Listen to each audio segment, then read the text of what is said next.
Oubliez tout ce que vous savez sur les shonen sportifs. Blue Lock est un électron libre du genre, et tant mieux. De tous les mangas et animés que j'ai pu lire et voir depuis une dizaine d'années, il y a toujours eu un sous-genre particulier qui m'inspire adoration et passion. Je parle évidemment des shonen sportifs. Mon émerveillement pour ce genre a commencé il y a maintenant longtemps, avec Inazuma Eleven. Plus tard, avec le temps et l'expérience, d'autres titres se sont ajoutés dans mon esprit, créant fanatisme et motivation. Je pense à Kuroko Basket, Olive et Tom, Captain Tsubasa pour les puristes, et bien sûr le roi du genre à mes yeux, Haikyuu. J'aurais pu parler d'Hippo, Slam Dunk ou encore l'excellent Major. Vous l'aurez remarqué, je me suis permis de citer uniquement des titres traitant de sport collectif. À l'instar de l'œuvre que je vous présente aujourd'hui, j'ai nommé Blue Lock.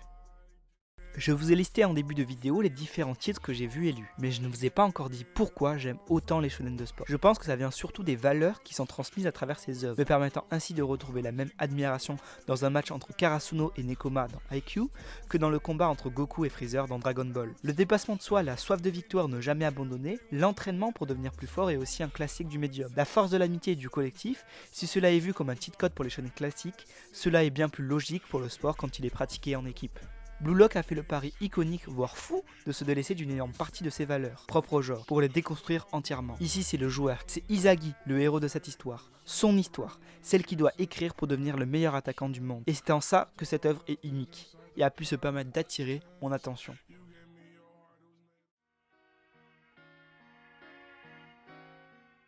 Dans les premiers chapitres, Izagi est dépeint comme on pourrait s'attendre dans un shonen de sport classique. Il a le même regard sur le sport que dans la plupart des médiums.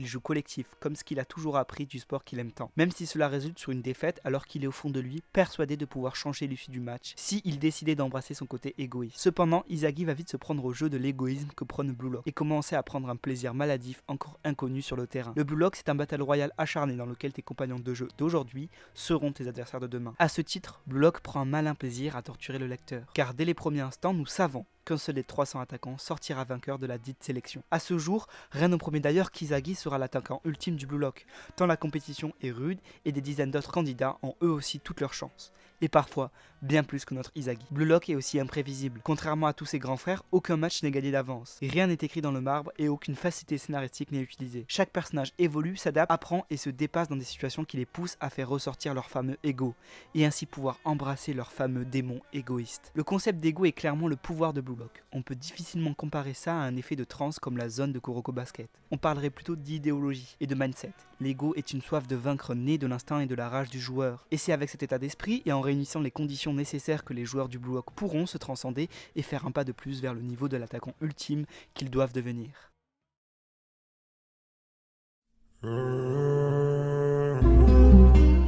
Si Blue Lock a autant marché au Japon et en France depuis sa sortie, c'est en grande partie grâce à ses dessins. Yusuke Nomura n'avait pas spécialement brillé avec son premier manga, mais avec Blue Lock, il vient sans aucun doute de révéler son art aux yeux du monde. Car c'est toujours complexe d'illustrer le sport dans son art.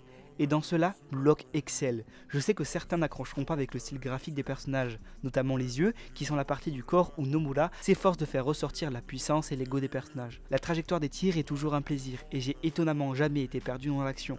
On sait d'où le ballon part et on sait où il arrive. De plus, Nomura use de stratagèmes pour nous tenir dans l'action, notamment avec la capacité d'Izagi, dont il se sert souvent pour nous rappeler la composition et l'emplacement de chacun sur le terrain, afin d'avoir une idée précise d'où et qui pendant une action.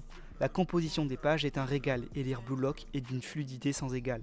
Et c'est là la force majeure de l'œuvre, et l'anime n'est que le reflet de l'excellent art de Nomura. Le fait d'avoir deux personnes sur une même œuvre permet notamment d'avoir une qualité souvent supérieure, entre termes et dessins notamment. Cela s'est déjà vu avec l'excellentissime Jagan ou encore avec Oba et Obata pour Death Note. En bref, l'œuvre Blue Lock c'est un condensé de choses qui me plaisent dans le shonen de sport.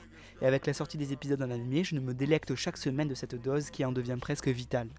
Alors s'il vous plaît, je vous prierai d'embarquer avec moi dans le train infernal de Blue Lock.